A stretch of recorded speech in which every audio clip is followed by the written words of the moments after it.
name's Ketevan. Welcome or welcome back to my channel, and welcome to part 2 of all the books I read in 2023. So I went over it in the first video, but basically I realized that during 2023 I didn't really talk about a lot of the books I read, and I read a lot of books. I read over 200 books, but the truth is that I just don't like monthly wrap-ups. I don't like, I don't know, just the traditional ways people talk about books, and I'm still trying to figure that out. So in the meantime, you're gonna get a very quick recap of all the books I read in just 3 videos. So the first video was mostly like the bottom third. I did actually enjoy most of those books on that list, but you know, some books have to kind of like trickle down to the bottom. Like there's no other way if you're gonna actually like rank books. But then this video is gonna be all about the middle of the road. So again, a lot of these books are great books and I really enjoyed them. It's just like some of the other books had to rise to the top, and what's left is kind of like in the middle. After you do the bottom and the top, like the middle is like, they're not even average. I would say most of them are above average, but they're in the middle for my personal year. So we'll just dive right in. If you watch the first video, you know that I just made like little fun categories instead of actually like ranking them numerically, because like that's annoying. You know, like what's the difference between 153 and 154? Like, come on, it doesn't really matter.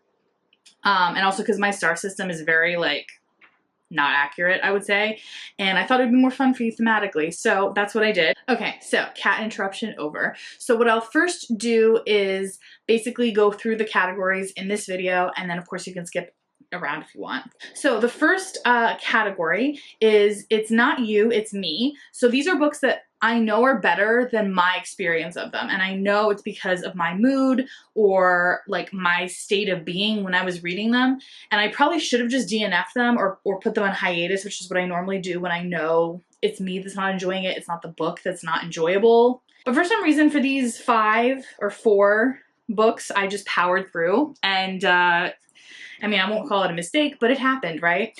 And then there's If I'd Only Been Younger. So these are books that I know I definitely would have gotten a lot more out of had I been younger when I read them. And then we have Fantastic Fluff, which is just like nice fluffy books that like don't really fit into any other category, but they're nice and I liked them. And then we have Fits the Bill, which is basically just, you know, it advertised itself a certain way. It held up to that advertising. They were good. The end kind of vibe. Next one is Popular for a Reason. So these are like wildly popular books where I'm like, okay, I get it. I get the hype. So if you watch the first video, there was a category called I Don't Get the Hype, and this was more like I do get the hype. And then we've got Great, and I expected it to be. So sort of like books that I really had high hopes for, and sort of assumptions about how good it would be, and I was right, luckily. And then we have Classics for a Reason. So that's everything that's sort of like in the middle. So we'll start again back at the more like bottom tier, even though again, like in the middle, there's nothing really differentiating this, but anyway, so It's Not You, It's Me. So that is the first one is A Room with a View by E.M. Forster. I think I definitely need to revisit this book because I was reading it and I was like, wow, I just do not care about this person. Like, and I knew that I should care more. Like it ticks all my boxes for things I would normally like enjoy. So I wasn't sure what the deal was, but my mom really loves this book, and she suggested I watch the movie, so maybe I'll watch the movie and then try rereading it or something. But yeah, it's about a girl who goes to Italy and kind of has a bit of a sexual awakening. Like, it fits my jam. I don't know what was up with my experience. So yeah, I think it was more me. Where was I? Oh yes, so Everything Under by Daisy Johnson. So I am like 99% sure that I would have really enjoyed this book. But the problem is I had lent my hard copy to a friend in the book club so that she could read the book, you know, and I had been planning on listening to the audio anyway, so it didn't really matter. Oh, sorry, baby. But then I had an ear infection.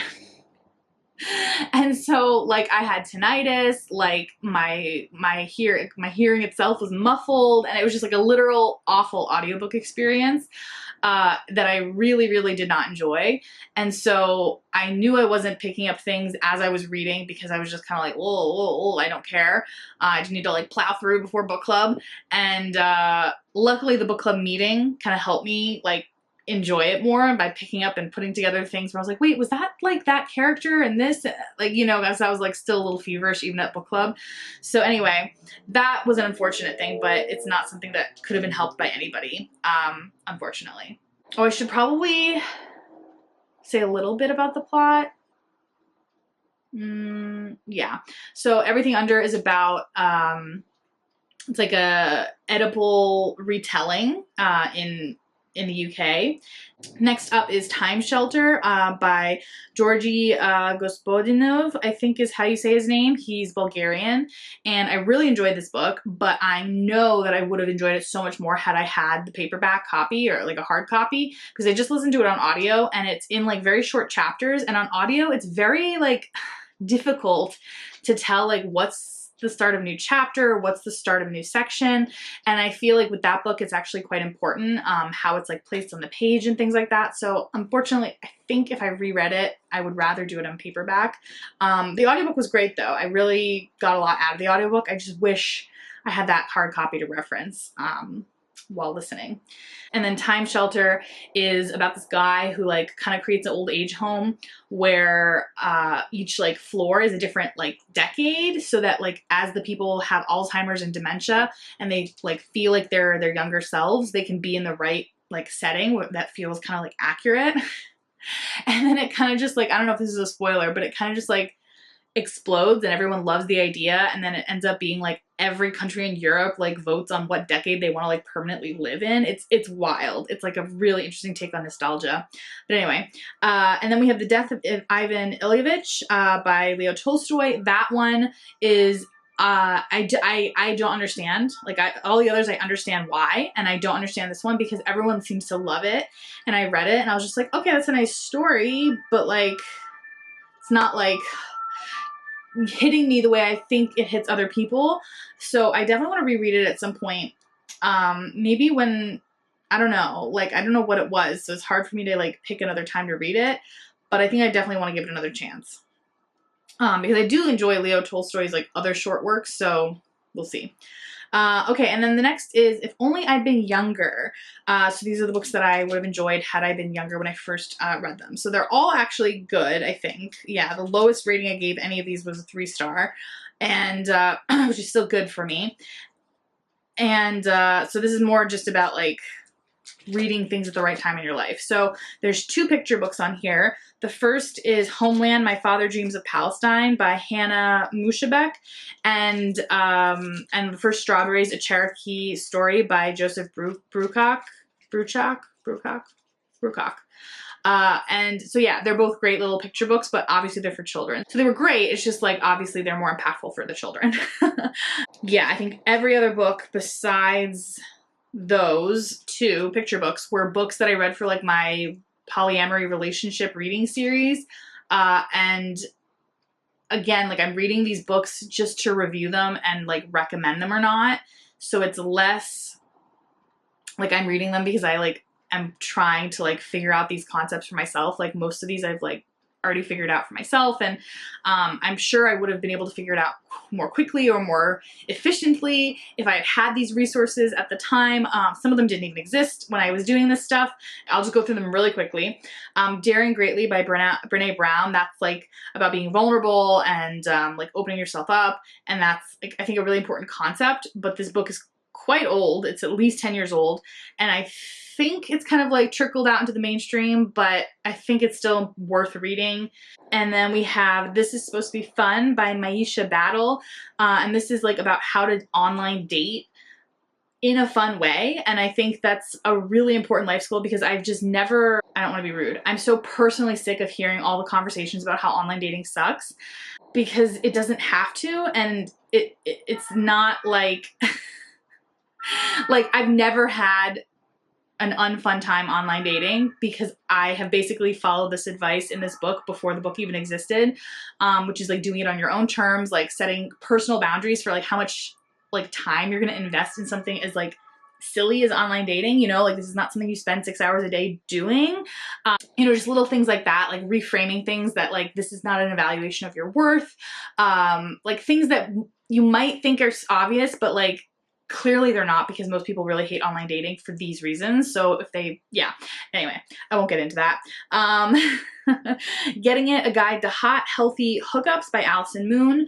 Oh, Hot, Healthy Hookups and Shame-Free Sex. Again, so like very important, like if hookups and like casual sex are not your jam, you don't need to read this. But I think a lot of people are having casual sex and they're not owning it, or they're not like enjoying it the way they want to be enjoying it because the shame is like creeping in. And so that would be a really great resource for those folks.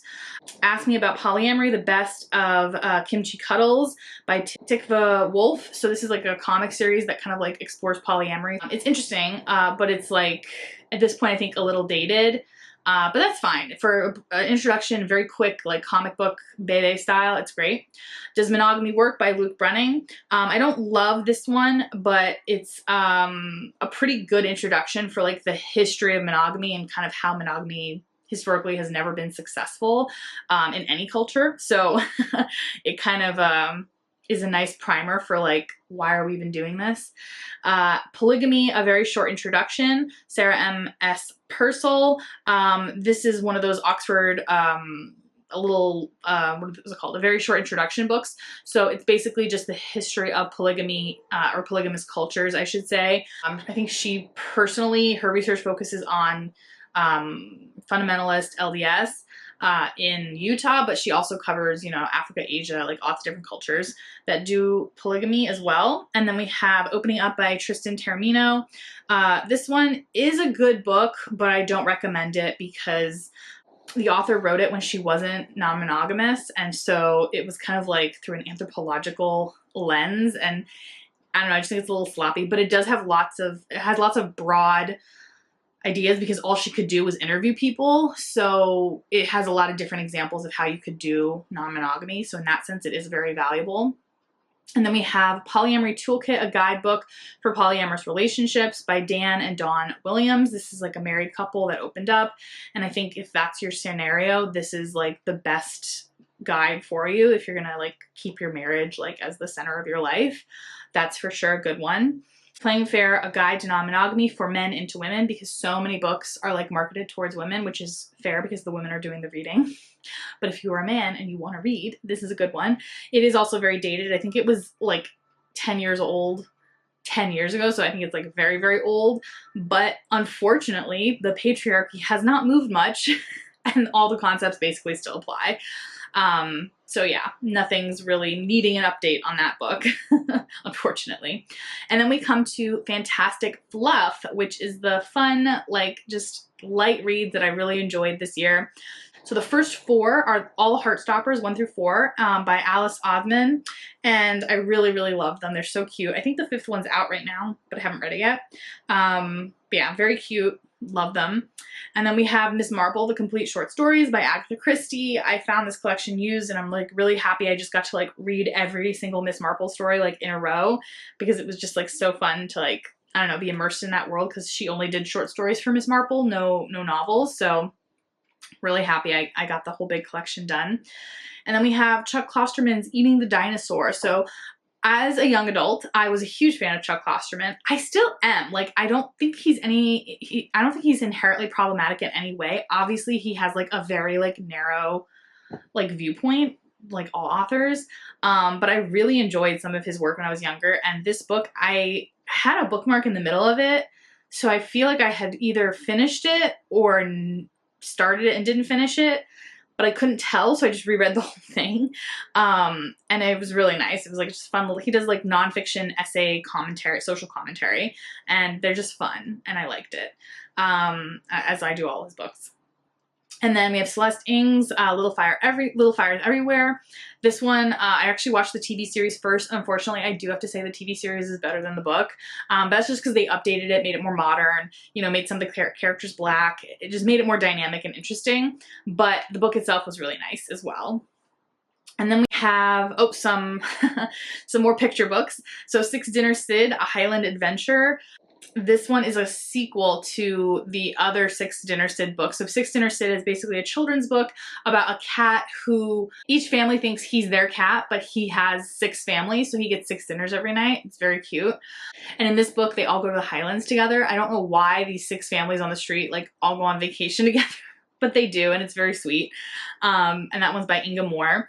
And then we have Feel the Burn by Andrew Schaefer. This one, I can't remember if I read it while I was sick with the ear infection or sick with something else, but I also had a fever when I read this, and I listened to it on audiobook, and I was just like, what is happening? So basically it's a murder mystery for sure, but then like one of the characters is Bernie Sanders.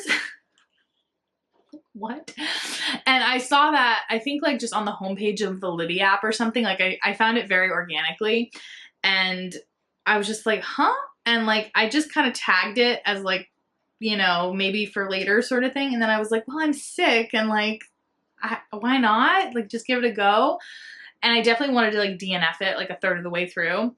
But I was like, oh, who cares? Like, I just need something to like mindlessly lay and like listen to. And it was a wild ride, mostly because I was feverish. I would say they did a very good job, I think, of like bringing Bernie Sanders to life. Like, it is exactly how I would have imagined him to be. Basically, the protagonist is like his assistant or like staffer of some sort, and like he's sort of like a side character a bit, but like the one with all the power, obviously, because he's the candidate. I don't know. Anyway, so basically they're in Vermont and someone dies and then they solve the murder mystery. It's just like, what? Anyway, I've talked too long about that one because it's, yeah. Alrighty, so battery died, but I was just about to get into Ella Enchanted with Yale Carson Levine, and love this book. So I think this is the book I've read the most out of any book ever, because I think I've read it at least 10 times when I was a kid, and I was kind of afraid to reread it last year for rereading December, because I was afraid. I was afraid that it wouldn't have aged well, that I wouldn't like enjoy my nostalgic memories of it. And it held up so well. Like, wow. I was just like, yes, I was very happy with it. But yeah, it's just a little retelling of Cinderella. Very cute, very smart. Loved it. And then last but not least, the two romance books I read this year: Morning Glory by Spencer Laverle Spencer, another reread, and The Admiral's Acquisition by Luna Gold. Very fun, very like light, easy reads. Very nice. And then we move on to Fits the Bill. So these were books that were just advertised a certain way, and I agree, they were advertised correctly. So first we have Incidental Inventions by Elena Ferrante. So this is not a novel, so it's basically a collection of all of the articles that the author, known as Elena Ferrante, published in an Italian newspaper.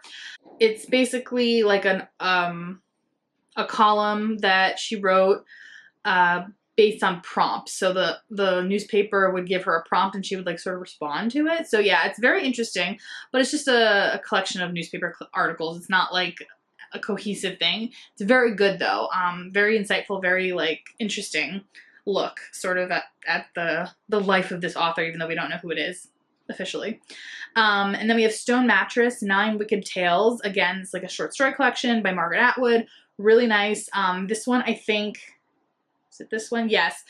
There's like, I think 3 that are like connected, and that's really cool. I kind of wish, I hate when it's like in between like that, either have them all connected or like none of them, but those 3 that were connected were really good, so I'll give the pass for that one.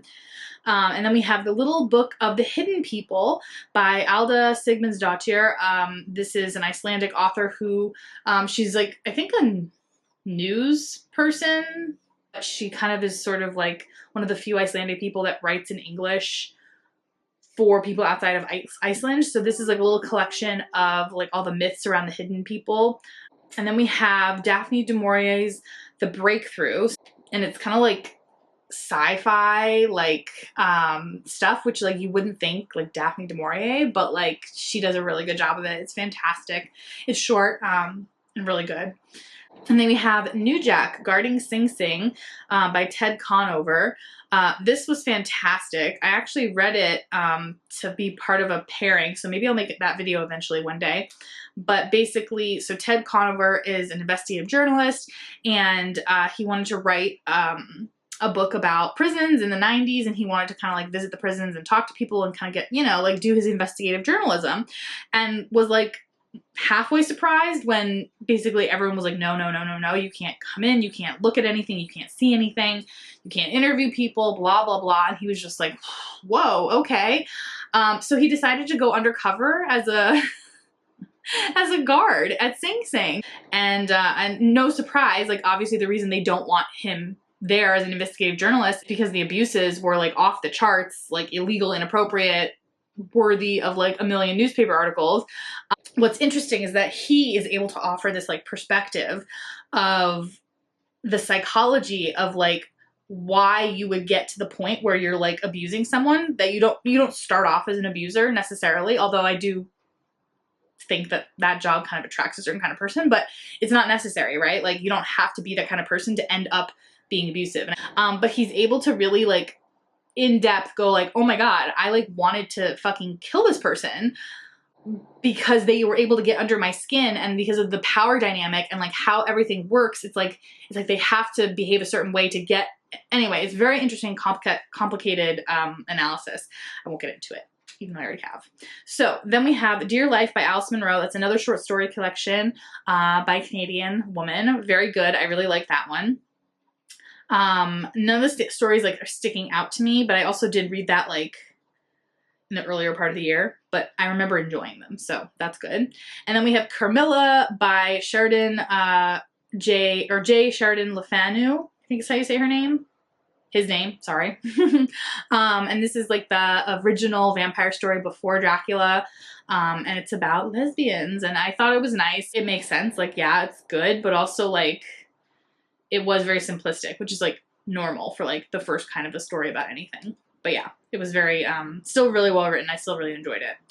Then we have Caitlin Greenridge's We Love You, Charlie Freeman. I definitely did like a really long deep dive on this book, so I won't go too much into it. But basically this like black family is hired to teach a monkey or a chimpanzee sign language. And it's like this really interesting like discussion around race and language, and yeah.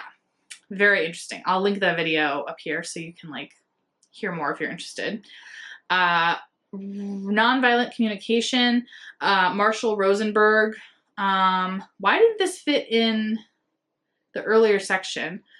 Oh, I think because when I actually read it, like I actually got a little bit something out of it. Yeah. So so if you're not familiar with nonviolent communication, it's kind of where like the I statements come from of the method or whatever that this Marshall Rosenberg kind of invented, has like trickled out into the mainstream. But then, and I had been familiar with that for many, many years without reading the book, you know, but then reading the book, you actually go a deeper dive in. Point is, it's good, but there are better books out there. So that's why it's not like a little bit higher ranked. And then we move on to the next section, Popular for a Reason. And this is all, I think, relatively popular books. Yeah. And I think they're totally worth the hype. So I'll just sort of like give you a little brief synopsis, and then you know that they're worth the hype because they're on the list. Kim Ji-young, born 1982 by Cho Namju. This one is about a woman who is, how is the framework? Because I remember the end and I can't spoil the end, but what is she doing during the novel? Sorry, this is terrible. It's just kind of following her life, I think. Like it's just kind of like an overview of her life, and basically she's not happy. And the end is like where it's at, so I can't really say more than that. Leave the World Behind by Ruman Alam. That one is about a family who had rented a vacation home, and then all of a sudden the power goes out and a black couple sort of knocks on the door, and they're like, oh hi, like actually like we are here, this is our house, like we need to stay here. And they're kind of like, what the heck? And they like don't want to be racist, but also they're like, we rented the house, so what are you doing here? And it's like this very weird psychological tension thriller vibe, but it's very, very subtle. It's not like a very fast paced or like, you know, not a lot of stuff happens, but it's all like just like eerily creepy. And we have Claire and the Sun by Kazuo Ishiguro. Very cute story. I really liked it. It's about a little robot named Clara, and they're solar powered, so she like, you know, has a relationship with the sun basically, like in the sense that she needs the sun. And it's very sweet and sad. Just Mercy by Brian Stevenson. This is, I think they made a movie out of it actually. Yeah, I think they made a movie, and it's basically about this guy who started a legal nonprofit in Alabama, I want to say, because the wrongful convictions in Alabama are like through the roof, and like black men are just like thrown into prison for like literally no reason. And so the work that that legal team has to go through, they're still working on it, like going through like these backlog of cases. It's unreal. It's absolutely unreal.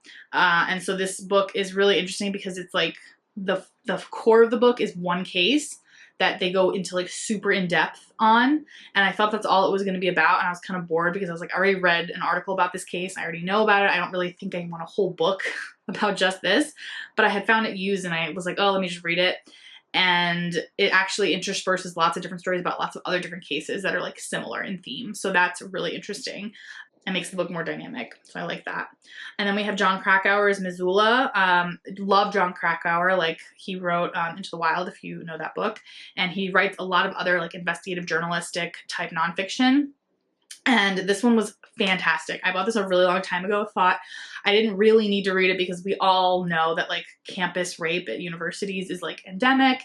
It's completely ignored. Like we all, like it's not like, this isn't news, right? I mean, like maybe it was at a certain point, but like, you know, it's kind of common knowledge if you're a woman and or in this circle. So basically I didn't think I would learn too much, and I didn't really learn anything, but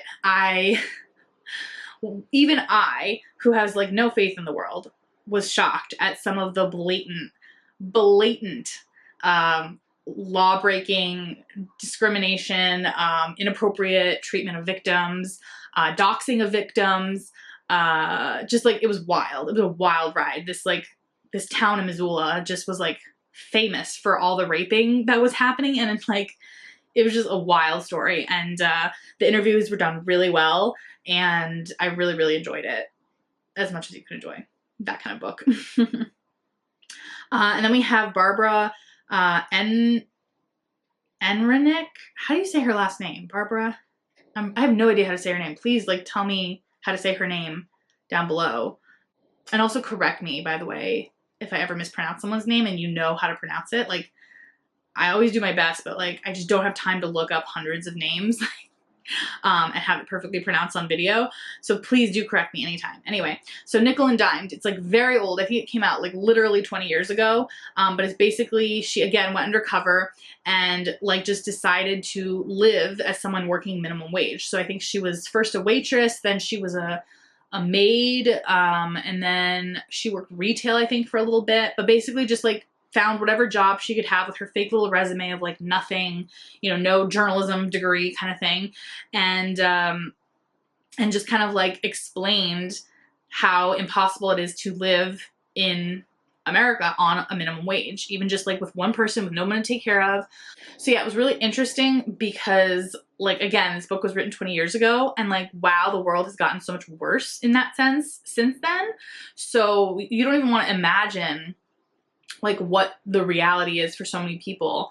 And her reality was so bad, even with a safety net, even with, you know, not a lot of trauma holding her back or preventing her from doing well in her job, that kind of thing. So yeah, it was a very like interesting read, even for someone who's already aware of those issues and already agrees with basically everything she was writing. I still found it very intriguing and interesting read, like an analysis of the situation. And last but not least, for Popular for a Reason, A Brief History of Time by Stephen Hawking. So I don't think I'll ever read another book by Stephen Hawking, but that's just because I'm not interested in physics. But I think A Brief History of Time is actually perfect. Like, it really is like the perfect popular explanation of physics. Yeah, like there's nothing, like it goes into the exact right amount of detail that is good for me.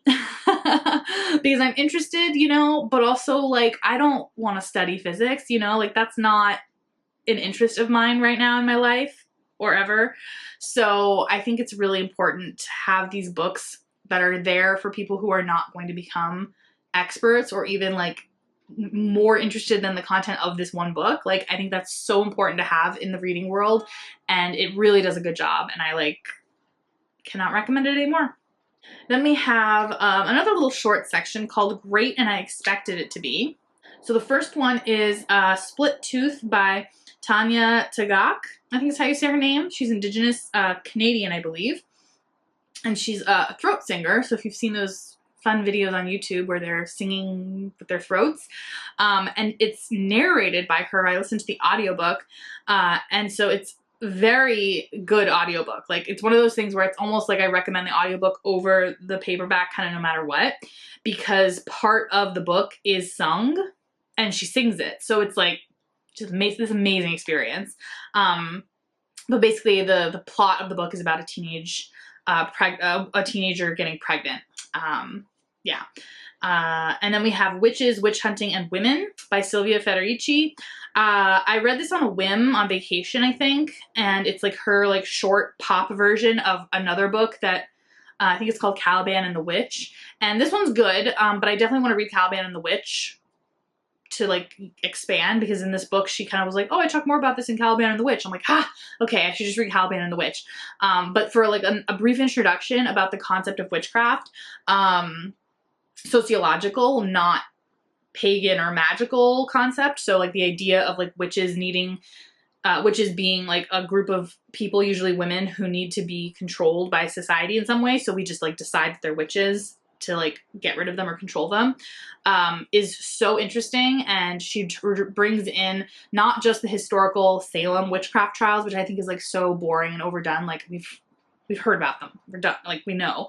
But she talks about how it's happening in Africa right now. And it's not because like African societies are backwards or like superstitious. It's because this is like a sociological tool of oppression that is like used throughout history. And so it'll just pop up anytime the certain economic and sociological conditions exist that mean we need to get rid of like a larger, like get rid of a group of people, or get rid of their power, so to speak. So anyway, really great, want to recommend that. Same thing with Janina Ramirez, Femina. It's like a history book about, I think, 6 different female figures in European history, and they're really powerful. Some of them were queens, some of them were princesses, some of them were just ladies who had like a lot of wealth and influence, and I think I had only heard of one of them before picking up the book, and they were all fantastic. I really, really enjoyed it. It was like the perfect amount of detail. It was just really interesting look at these 6 fascinating women's lives. I really, really liked it. I think I read it as soon as I picked it up from the bookstore. Like, I immediately started it. So yeah, really good. And then Dodie Smith's I Captured the Castle. This is like such a classic. I'd never even heard of it until a couple of years ago.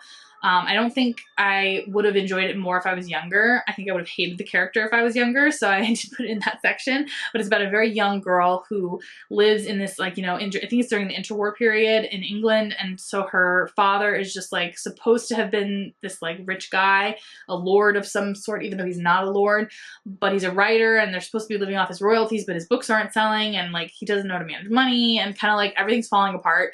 And so she just kind of, like, writes her life, like, she's just writing about her life and reflecting and growing up, and it's really like a really sweet story. I really enjoyed it. And then we have Julia by Sandra Newman. So this is like a retelling of 1984 by George Orwell through Julia's perspective. Perfection, love it, must read. I can't believe people aren't talking about this more. Really liked it. And then we have the last section. It is Classic for a Reason, and this is a pretty long section, actually. So I'll start off with Parable of the Sower by Octavia Butler. So this one, actually, yeah, and also they're just not listed like in the right order, but there's also Parable of the Talent. So this is like a duology, very good. I really liked it a lot. I think this is the 2nd and 3rd Octavia Butler book I've read. I'm probably gonna read more by her. I really, really enjoyed it, even though this like sci-fi fantasy is just like super not my jam. She does it so well that I like don't notice it as much. And then House on Mango Street. This was another reread, Sandra Cisneros. This was, I read in high school, I think I want to say, yeah. And I found a used copy at a book sale. So I just reread it, and it's, yeah, like just, it's classic for a reason. Like, I don't know what else to say. It's so important. It's about a bunch of Chicano characters in Chicago who are just sort of like, you know, expressing themselves and like they're explaining their lives, and she did a really good job of kind of like connecting some of the characters and making it seem like a whole story, even though it's really just like a string of stories put together, and it kind of goes a little bit through time as well. So it's very interesting. And she's very well lauded for this book, and it's very much deserved. My Antonia by Willa Cather, another classic. I really didn't even read the back when I went into it. I had just decided to pick it up off my bookshelf, and I didn't really expect anything, but the framing of it kind of tells you exactly what happens. It's told through the guy, a guy who knew her as a child, and he runs into her later in life, and it's sort of like her story told through his eyes, which is an interesting choice. I get why she made that choice, but interesting. And it's well loved. I didn't like love it, but I definitely appreciated it for what it was saying. And I get why it's a classic. And then we have Angela Carter's The Bloody Chamber. This one is a collection of short stories. I get why they're classics, but I just didn't really get this collection in the sense that it didn't feel like a collection, because like there were several kind of like, not repeat stories, but like they're retellings of fairy tales. And some, like, I know for Beauty and the Beast, like there were like, I think at least 3 retellings of Beauty and the Beast. And the stories themselves were all different, but it felt like I mean, I know it wasn't a collection she wrote. It was just like her fairy tale retellings put into a collection. But because there were repeats, and like, it just felt kind of like weird to put it in a collection like that. So I don't get why the collection is a classic. I get why the individual stories are classics, if that makes sense. And then we have A Rabbit Proof Fence by Doris Pilkington Garamara, who is an Aboriginal woman who, as a child, ran away from the boarding school that she had been sent to, away from her parents, her mother rather. So she walked home like thousands and thousands of miles. It was like really impressive, and they made a movie out of this book, I think. So the bulk of the story is not actually about the adventure of fleeing, but rather the way of life that was then destroyed. So that, for that reason, it's definitely like an important classic. And then we have 2 Virginia Woolfs, Mrs. Dalloway and Flush. So Flush is cute. It's about, I forget which famous author, but it's like based on that famous author's actual dog. And it's a cute story, and I appreciated it. And if you really love that author, you're gonna really love this book, because it like goes into her life a lot more. I just thought it was a fun dog book, like, you know. But Mrs. Dalloway, I'm not sure how I stand on Mrs. Dalloway, because I didn't enjoy it. Like, I did not enjoy the process of reading the book, and I'm not sure many people do, but I can appreciate what the process of reading the book did for my perception of the story, if that makes sense. Like the formatting, the long stream of consciousness, like the abrupt switch of narrator, like, or not narrator, but like topic, I should say, and narrator too. Anyway, it all serves a purpose, and I get the purpose. It's just still not an enjoyable reading experience, because it's so much work. And I just don't think the benefit for me outweighs the work. But I get why it's like classic. I think it is a very important book. So that's good, I suppose. And then we have George Bernard Shaw, Pygmalion. Really like this one. I had seen only like the Audrey Hepburn, Eliza Doolittle version, My Fair Lady. Yeah, is that the movie's called. So I kind of knew the broad strokes, and the play was so much nicer and funnier and like more interesting without all the, I don't know. I like the play more. And then we have Beowulf, translated by Seamus Heaney. I really liked Beowulf. Wow. Like, I really, again, wasn't expecting to enjoy it. And I don't know why, like, ancient texts seem so intimidating, but they really shouldn't be. Like, I don't know. This is like my official, like, grandstand of, like, probably the next 5 years. Like, I don't want people to be intimidated by ancient texts. Like, it's the bad translations that are making it difficult to read. That's all. I don't know. That's all I have to say. The Robber Bride by Margaret Atwood. I was really shocked at how quickly I got through this one. It is kind of wild. Like, this one woman just keeps like ruining all these women's lives, and it's like such an interesting commentary and dissection. But basically, yeah, this group of college friends, they have this one friend that none of them really like, but she keeps like sleeping with their husbands or stealing their husbands away in some way or form or the other. And it's just like kind of such an interesting commentary on like female friendship and loyalty and like taking care of yourself. I don't know. Yeah, it's just so interesting. And I really liked it. It's long though, but very well worth every page.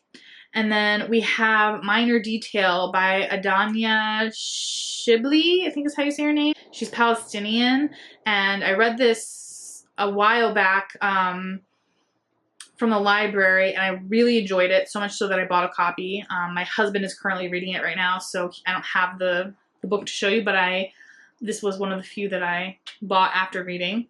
It's about two Palestinian women, kind of like their stories are a bit parallel, but not really. So one is a young woman in 1948 during the Nakba being gang raped by Israeli soldiers. And then the other woman is sort of in more modern day as an investigative journalist trying to figure out the records and the history of exactly what happened to this woman. And it's really, really sad, but really, really good. And like, I don't know, is it considered a classic yet? Probably not. But it definitely will be, like, for sure. I guarantee it. Like, absolutely guarantee it. Like, I would bet everything I own that this will become a classic. So yeah, just take my word for it. And then we have The Picture of Dorian Gray, Oscar Wilde. I didn't like this as much as I expected to, but I think that's just because it's a little bit overhyped, but I totally get why it's a classic. Like, I get, you know, all the themes and the imagery and like it's all there. I see it. I just wasn't as thrilled while I was actually reading it. But it's good for sure. And then we have Always Lived in the Castle by Shirley Jackson. I really like this one a lot more. Halfway through, like obviously you know exactly what happened. So the story opens with, you know, this girl who lives with her sister and her uncle, I think, and like, and their whole family aside from these three died mysteriously, and like everyone kind of assumes it was murder, but no one can really prove it was murder. And it was just kind of like a weird, suspicious death of like a lot of people. And halfway through you figure out who killed them. And you think like, oh man, did I like just figure it out? But like you're supposed to figure it out. And then the rest of the story is still supposed to happen. So it's not like, you know, you spoiled yourself by figuring out the mystery. It's like part of the experience. So I was a little worried in the beginning, but it's not it. Don't worry. There's still more fun to be had. And then we have, last but not least, Wide Sargasso Sea by Jean Rhys. Again, like so classic, like retelling of Jane Eyre from, I don't remember, the guy, you know, the guy that Jane Eyre falls in love with. And it's told from the perspective of his wife, Bertha. And so Jean Rhys is like a British woman who grew up in a Caribbean island. I don't remember which one. And so she kind of like takes on this character and like imagines what her life was like and how she ended up married. And instead of it being like, you know, well, they gave me a crazy woman to marry and it's not my fault. It's more like depicting how living with a certain kind of man makes you crazy, right? Like, because you can't just live like this forever and not go insane. And so it's a really interesting depiction of women's mental health and like how our mental health is so connected to our social scenarios and situations. And it's just such an important commentary on that like I think it's going to remain just as much of a classic as Jane Eyre for as long as possible. For a while, I think. Yeah. So anyway, that is the last book on this list. I will give you a little bit of a preview of part 3, which is the top books of the year. And the categories are Wonderful World Lit. So this is all the world literature, translated literature that I really enjoy, really love, highly recommend. And then we have Lovely Learning, which is all like the best nonfiction I've read this year. And then we have Feminist Gems. So just like books that are like feminist and just fantastic and like they just deserve their own category.